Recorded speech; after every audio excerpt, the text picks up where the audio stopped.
Hi and welcome to the iPhone 6 videos. In this video we're going to take a look at web browsing on your phone using the Safari app. A web browser is an app or a program that you use to surf the internet. You can install different types of browsers, but the one that comes on your phone is called Safari and it's located here. Once we open Safari, it's a pretty simple interface. You've got the bar across the top where you can enter URLs, and a URL is the official term for a web address. And google.com.au is essentially a web address. And then you've got the bar along the bottom which gives us some icons, and I'll cover them a little later in the video. So going to a site is pretty simple. You would just tap that box there and you would type in the address directly into here, or you would just type in the search term, for example. And you can see it gives you suggestions as you type. So if we were to just leave it as BBC, for example, and select go, that will conduct a search using the Google search engine, and we can change that behavior in the settings if we want, which I'll cover in another video, and then simply scroll down and go to the BBC homepage. You can see the little cross there which cancels the operation, and once you're on the website it will change to the refresh icon as we see now. So if I was to press that, it would refresh the website. Just a little side tip, if you are going to various sites and you're about to do a financial transaction, or it's a site that you're required to log into, you will see the little padlock that we're seeing up here in the address bar. Don't worry too much about the terminology, but just know that it is secure, and if you're going to be doing any type of financial transactions or logging into banking websites or eBay or anything like that, you want to ensure that you are seeing that padlock closed like that.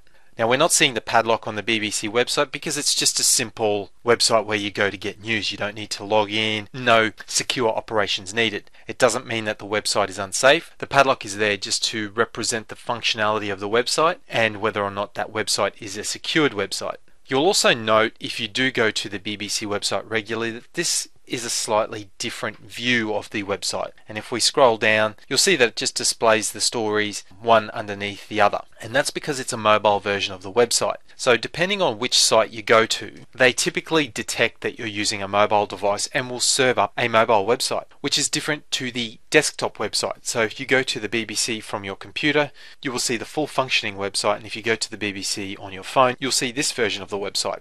Essentially it's the same content, they just interpret the fact that you're using a phone and want to condense the display to give you a better user experience. So it depends whether or not you want to keep using the mobile website. I generally don't. I sometimes switch to the full version simply because with modern smartphones you don't really need mobile websites. And I like to see the full website because I tend to visit a lot of sites from my computer more so than my phone. So to get access to the full website there are a couple of ways to do it, but the easiest way to do it is to just tap on the little address bar, and you'll see it brings up the keyboard and it sort of darkens the website. And if we just scroll down a little bit, you will see in white faint writing two options, and that's to add to favorites and request desktop site.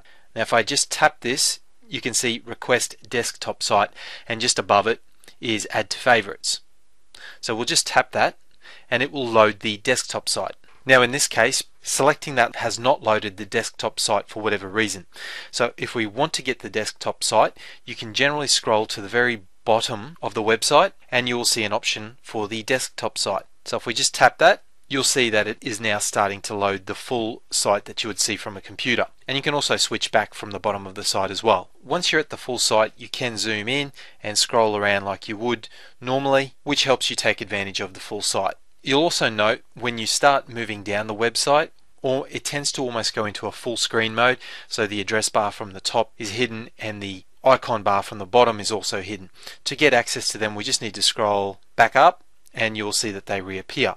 If you're scrolling down the site and you want to get to the top of the site very quickly, we can just tap the area up here next to the clock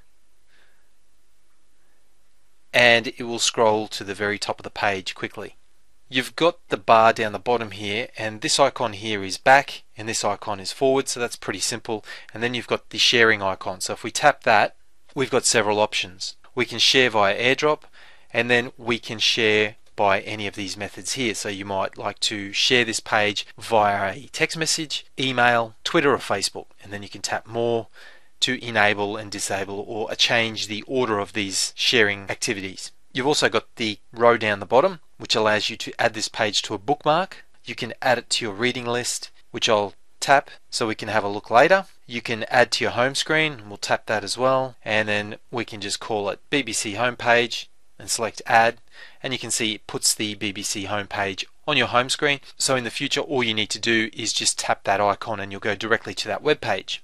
You can copy any relevant text and you can print if you have a printer connected. The next icon along is the bookmarks icon. So if we open that up, we've got the bookmarks area. Now you can see 3 tabs across the top, and we're currently on the bookmarks area. So you can add things to your favorites. If you remember from earlier, to add things to your favorites, you can just tap on this little area, bring down the little hidden menu, and tap the top option to add to favorites. You've got history.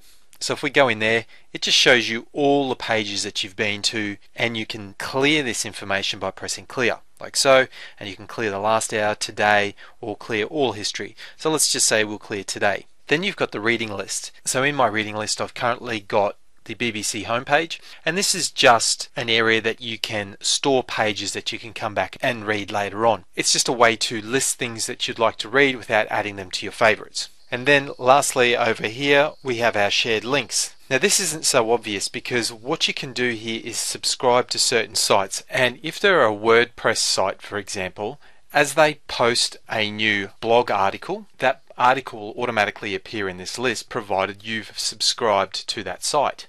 So if I select subscriptions down here, you can see that I've subscribed to the Bulletproof Executive website and also Make Use Of. And whenever they post anything, I'll be able to read the article directly from here without needing to go to the website. So from that perspective, it's quite handy. To remove any subscriptions, we just tap the little red circle. Also note that you can't do this for every website. So as long as the website is currently open in Safari and you go to this section here, tap on the shared list, select subscriptions. If the website is available to add to this list, add current site will not be grayed out. So at the moment you can see that it's grayed out, so I can't add this current site.